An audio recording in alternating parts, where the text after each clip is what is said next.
Deputy CM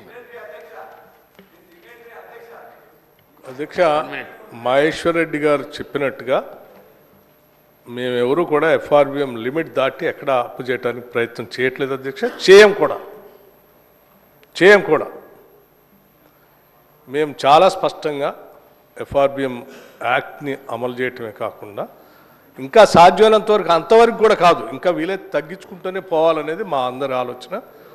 కాకపోతే 10 సంవత్సరాలు చేసిన విధ్వంసాన్ని మొదటి సంవత్సరంలోనే పూర్తిగా సరిచేయలేము కాబట్టి కొంత ఆ అప్పు 66,000 కోట్లు అది కంపల్సరీ ఆర్బీఐ నుంచే డిడక్ట్ అవుతుంది కాబట్టి కొంత తప్పనిసరి పరిస్థితిలో కొంత అప్పు చేసాం ఆ అప్పు కట్టడానికి. ఆ చేసిన అప్పు ఇంకా రాష్ట్రం నుంచి వచ్చిన ఆదాయాన్ని కూడా కలిపి కట్టాము అధ్యక్ష. 52,000 చేస్తే 66,000 కోట్లు చేసాం. ఇక మీరు చెప్పినటువంటి ఏదో బ్యాంక్ గ్యారంటీ ఇచ్చి ల్యాండ్ తనఖా పెట్టి తీసుకుంటున్నారని, మేము ఈ ప్రభుత్వం రాష్ట్ర ప్రజల ఆస్తుల్ని రాష్ట్ర ప్రజలకే ఉంచాలనేటువంటి ఆలోచనతోనే దాని ఆ ఐఐసి ఇన్ఫ్రాస్ట్రక్చర్ డెవలప్మెంట్ కోసం వాళ్ళు లోన్ తీసుకొని చేస్తూ ఉన్నారు అధ్యక్ష. మేము వాళ్ళలాగా ఏది రాష్ట్రానికి ఆస్తి తయారు చేస్తే ఔటర్ రింగ్ రోడ్డు 30 సంవత్సరాలకు అమ్మేసుకున్నారు వాళ్ళు. ఒక పెద్ద ఆస్తి ఆనాటి కాంగ్రెస్ ప్రభుత్వం లీజ్కి ఇచ్చేసి అధ్యక్ష ఎట్లా ఉంటుందంటే లీజ్కి ఇచ్చేసి 30 సంవత్సరాలు ఎవరికో లీజ్కి ఇచ్చేసి 30 సంవత్సరాలు వచ్చే పన్నులు మీరు వసూలు చేసుకోండి, ఆ డబ్బంతా మాకు గట్టేసి వెళ్ళిపోండి అని అన్నారు అధ్యక్ష. మేము అట్లా చేయదలుచుకోలేదు. మేము జాగ్రత్తనే ఉంటాం అధ్యక్ష. రాష్ట్ర ప్రయోజనాలని ఆర్థిక ప్రయోజనాలను కాపాడుతాం అధ్యక్ష. వాళ్ళలాగానే చేయాలంటే హరీష్ రావు గారు లాగానే చేయాలంటే అధ్యక్ష మనకు వచ్చే బడ్జెట్ అంతా కూడా ఆదాయం అంతా కూడా పన్నుల ద్వారానే, టోల్గేటా పన్నులా ఏదో ఒకటి, ఆ పన్నుల ద్వారా బడ్జెట్ని మనం జాగ్రత్త లెక్కలేసుకొని ప్రజల కోసం ఖర్చు పెడతా ఉంటాం. వారు 30 సంవత్సరాలకి ఆ టోల్గేట్ని లీజుకి ఇచ్చేసి 30 సంవత్సరాలకు వచ్చే డబ్బులు తీసుకున్నారు.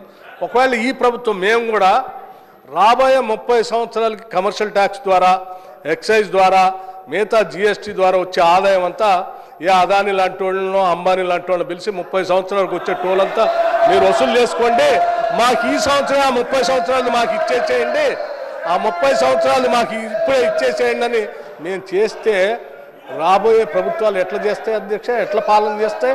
అసలు అది అర్థవంతమైందేనా, ఆలోచన ఉన్నదేనా అధ్యక్ష? ఎవరైనా ప్రజాప్రభుత్వం ప్రజలకు బాధ్యత కలిగినటువంటి వాళ్ళు చేసే పనేనా అధ్యక్ష? అది ఇంత చేసిన ఆ రకంగా నేను చేయదలుచుకోలేదు, చేయం కూడా అధ్యక్ష.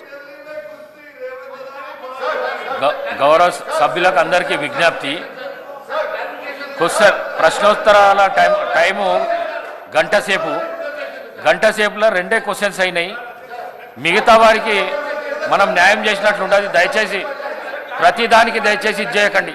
గౌరవ మంత్రి గారు 88 అవునండి.